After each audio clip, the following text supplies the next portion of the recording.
Bon, je suis désolé, je sais pas ce qui s'est passé, mais on a eu une petite coupure. Donc un instant. Donc comme je disais, vous voyez ce pissenlit qui est immense, hein, au pied de cette balançoire métallique. Donc qui doit faire office d'antenne certainement, donc électroculture. Donc sans rapport avec ça. Regardez tous les autres pissenlits qui est à côté, il n'y a rien de... Tout est normal, hein. Tout est pissenlit normal qu'on peut voir. Mais alors, celui-ci au pied de la balançoire, plus de 50 cm de diamètre, plus d'une centaine de fleurs sur le même pied, tout en sachant qu'il y a du béton sur les piliers de scellement. Donc il n'y a pas beaucoup de terreau, hein. Donc il est sur 5 cm de terreau à tout casser. Voilà. Juste à côté, donc ça c'est une pierre en granit et en grès que j'avais trouvé là-bas. Donc il y a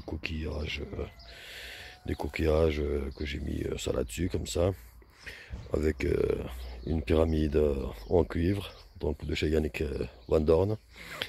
Et voilà, donc au pied de cette pierre, donc j'ai mis du basalte paramagnétique qui provient de chez Yannick Van Dorn également. Donc là j'ai un pied de rhubarbe que Yannick m'avait donné, donc que j'ai divisé en trois.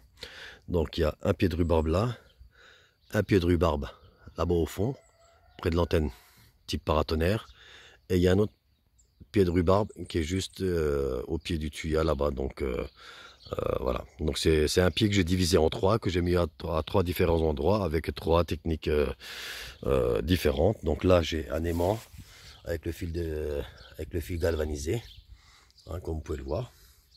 Donc là on voit, hein, il y a plein de petites feuilles encore qui poussent, plein de pieds. Elle est déjà assez vigoureuse. Hein, donc comme vous pouvez le voir, il y a plein de... Voilà, donc plein de nouvelles feuilles encore. Et proche justement de la pyramide. Et donc là le basalte tout autour de la pierre, et le basalte fait tout le tour également. Donc de la rhubarbe avec l'aimant et l'antenne. Voilà. Alors donc ça c'est des parcelles de facélie. Donc vu que j'ai des ruches, donc ils adorent la facélie. Mais ça c'est de la facélie que j'avais semée l'an passé. Mais les graines se sont auto-semées. Donc quand j'ai passé un coup de motoculteur hein, sur les deux parcelles là-bas, donc là où il y a du foin, il n'y a rien encore de planté. Parce qu'on est encore le 3 mai. Donc voilà, et là la facélie, ça a repoussé. Hein. Donc ça s'est auto-semé tout seul quand j'ai retourné la terre. Voilà. Et donc sur cette longueur de parcelle de jardin jusque en bas à l'autre parcelle de facélie, donc la partie là jusqu'à là, tout le long, tout ce côté-là, j'ai mis du basalte. À partir de là jusqu'à là, sur toutes les rangées comme ceci, j'ai pas mis de basalte. Et là, de là jusqu'à là, j'ai de nouveau remis du basalte sur toutes les rangées ici pour bien faire la différence. Et on le voit, donc là j'avais planté des oignons. Hein, vous pouvez voir, les oignons ils font facile 20-25 cm de haut. Dommage que j'ai pas pris de mètre sur moi. Mais on le voit, hein, donc la grandeur des oignons là, qui dépasse la facélie, qui est immense comparé, on va dire, voilà. Ici à côté où les oignons ils sont même du côté, voilà. On le voit que c'est plus bas, quand on regarde, plus bas que là. Donc là c'est plus haut. Là où il n'y a pas de basalte c'est plus bas. Et vous voyez, là où il y a de nouveau du basalte, c'est de nouveau plus haut. On le voit beaucoup ici. Hein. Donc la hauteur des différences, on le voit. Alors, je ne sais pas comment je vais vous faire pour vous montrer. Voilà, j'ai pris un petit... Donc c'est pour voir à peu près. Hein. La hauteur. Attends, on va le tenir comme ça.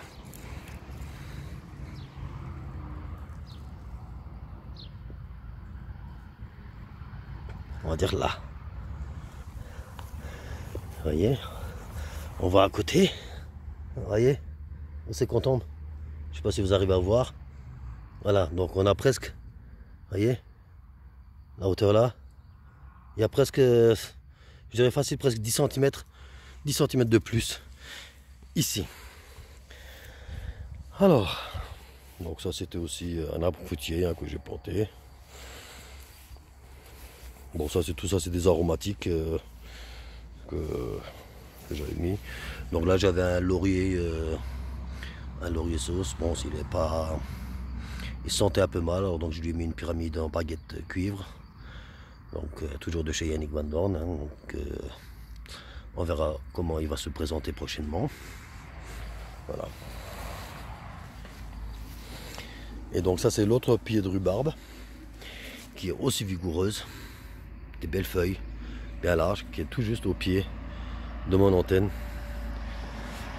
type paratonnerre. Voilà. Ces deux pieds là, celui-ci et celui-ci, sont ceux qui sont exposés en plein soleil du matin au soir, on va dire.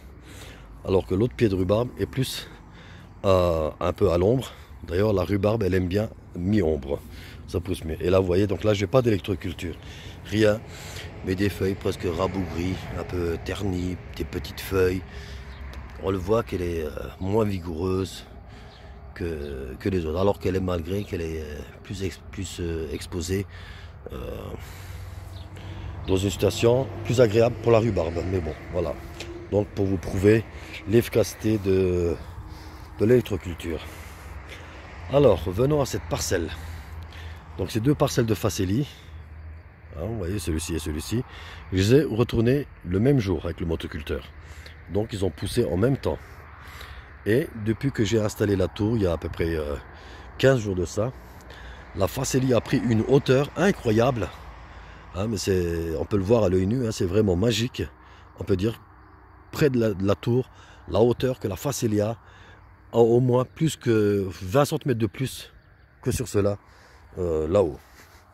Ah d'ailleurs on peut le voir. Hein, je vais essayer de mettre ma main au fond pour voir la hauteur. Donc vous voyez, il m'arrive presque au coude. Là, vous voyez, au coude. C'est pas évident bon, de vous faire des photos comme ça, mais vous voyez, ma main est au fond. Vous voyez. Voilà, je descends ma main au fond. On va voir, là il m'arrive au coude. Donc vous pouvez voir à peu près donc le coude. Voilà, la hauteur que ça fait 40 cm à peu près, on va dire. La hauteur de la facélie et sur toute la longueur.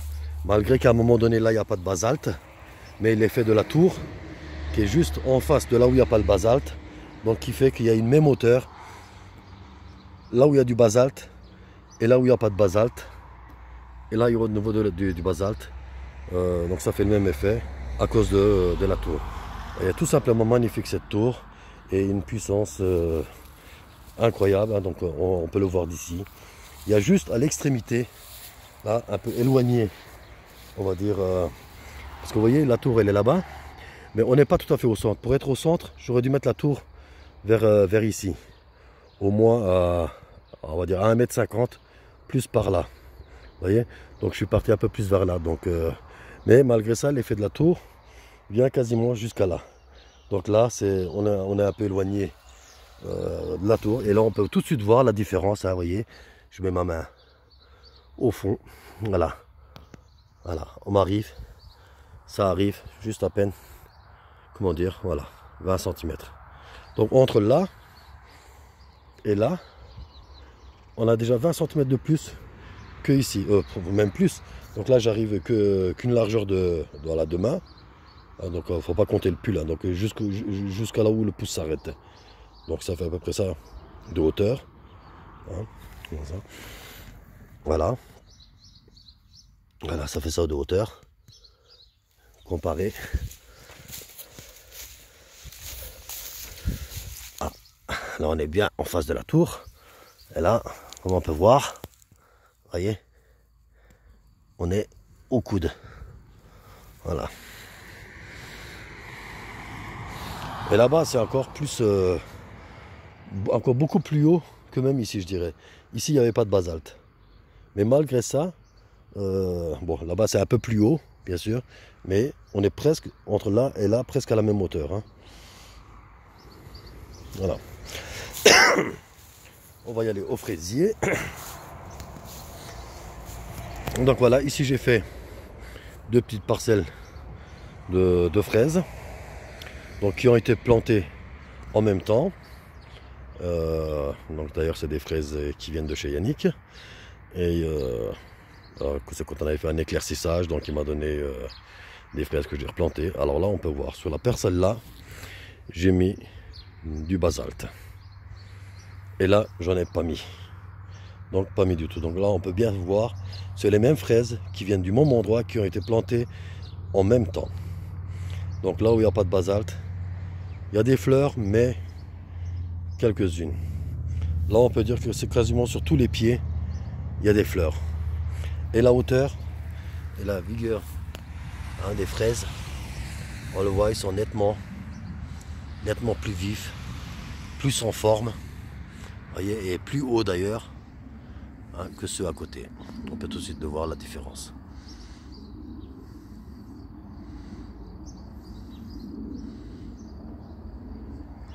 Voilà.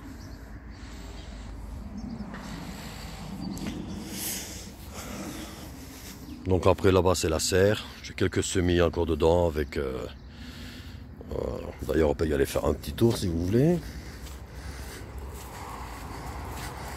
Alors je vais une expérience avec une pyramide sur les semis de maïs. Alors comme vous pouvez voir, donc voilà, ça c'est un peu mes semis que j'ai fait, parce que bon, les premiers semis que j'avais fait, ça a gelé, et puis -1, donc j'ai eu pas mal de plantes qui étaient mortes. Donc là j'ai dû racheter des tomates. Et voilà. Alors, donc, la barquette là, c'est du maïs. Comment ils appellent ça, le bantam. Oui, une variété bantam, mais c'est tous la même chose. Hein. Donc c'est du maïs doux. Donc là, vous voyez, donc là j'avais mis une pyramide là-dessus à côté. Mais l'effet de la pyramide à côté, il agit sur le bac là. Sur le bac là, il y a la pyramide. Vous voyez. Là, même variété, on voit tout de suite la différence. Là, même variété, pas de pyramide, pas d'électroculture. Vous voyez. Et là-bas aussi, c'est du maïs. Vous voyez. Et on peut voir que là où il n'y a pas de pyramide, et là il y a des pyramides. Moi j'arrive pas trop à m'avancer, mais voilà, je vais vous montrer. Hein, donc c'est des pyramides, ils doivent faire à peu près 20 cm de haut, ceux-là.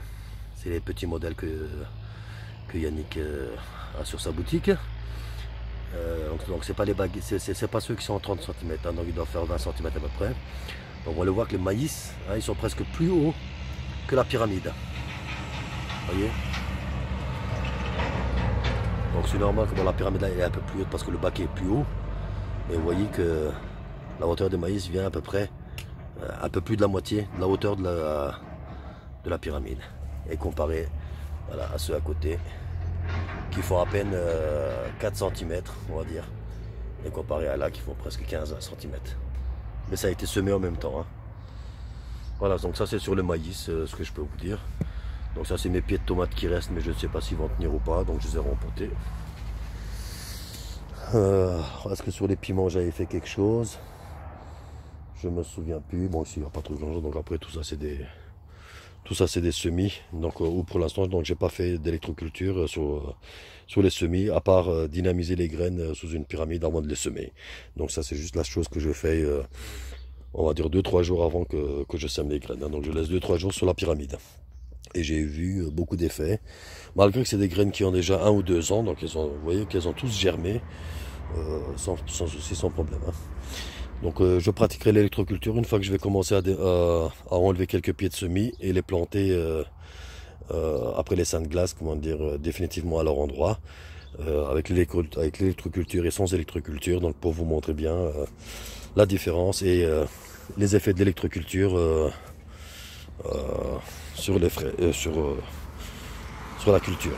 Donc là, normalement, j'ai encore un petit endroit donc de fraisier. Donc j'avais pas toute la place où me mettre normalement, donc j'ai mis voilà. Donc c'est culture en but. Hein, donc voilà, donc là c'est là je viens de le faire. Donc là j'ai mis un fil de fer galvanisé sur cette rangée là, donc avec un aimant au bout. Donc l'aimant, le fil de fer, voilà. Et donc là. Donc il y a 1, 2, 3, 4, 5. Donc c'est celui que j'ai mis l'électroculture, donc il est sur la rangée du milieu. Hein. Ah, donc on verra bien ce que ça donne. Donc ça j'ai fait dernièrement encore, donc il n'y a pas longtemps. On va dire ça une semaine à peu près. Alors, on verra l'effet que ça va faire. Donc je vous à l'avenir peu plus tard, je vous referai une vidéo pour vous montrer l'évolution. Donc, voilà, du terrain. Bon, là, j'ai planté du topinambour. Bon, tant que ça pousse, moi j'ai... Donc, là, en bas, je vais mettre du tournesol. Ici, je vais combiner maïs et haricots rames. Donc, les trois sœurs, comme on appelle ça. L'association de plantes. Donc, entre courgettes, haricots et maïs. Le maïs qui va servir de tuteur à l'haricot. Et la courgette qui va servir de paillage, qui va faire de l'ombre. Donc c'est trois plantes qui s'entendent très bien. Donc la culture, l'association de plantes, donc ça marche, c'est quelque chose aussi qui marche très bien. Donc n'hésitez pas à faire ceci, comme sur les fraisiers par exemple. Donc là-bas, ceux-là, j'ai pas d'ail. Donc les fraisiers, ça s'entraide bien, donc ça va bien avec l'ail. Alors que le fraisier que je vous ai montré, donc là-bas, plus loin, donc celui-là, j'ai combiné avec de l'ail. Hein, donc on peut voir la combinaison. Donc avec l'ail. Voyez l'ail. Donc avec l'ail, ça marche très bien. Et donc là-bas aussi, il y en a. Donc il y a de l'ail là-bas et il y a de l'ail ici. Sauf sur le dernier que je vous ai montré, donc là-bas, sur le carré là-bas. Donc j'ai pas combiné donc les prêts. Donc là aussi, vous pouvez voir aussi l'effet que ça fait, l'effet de l'association de culture. Voilà. Je vous dis à très bientôt et à une prochaine vidéo. Bonne expérimentation avec l'électroculture. Et voilà. À bientôt. Ciao, ciao.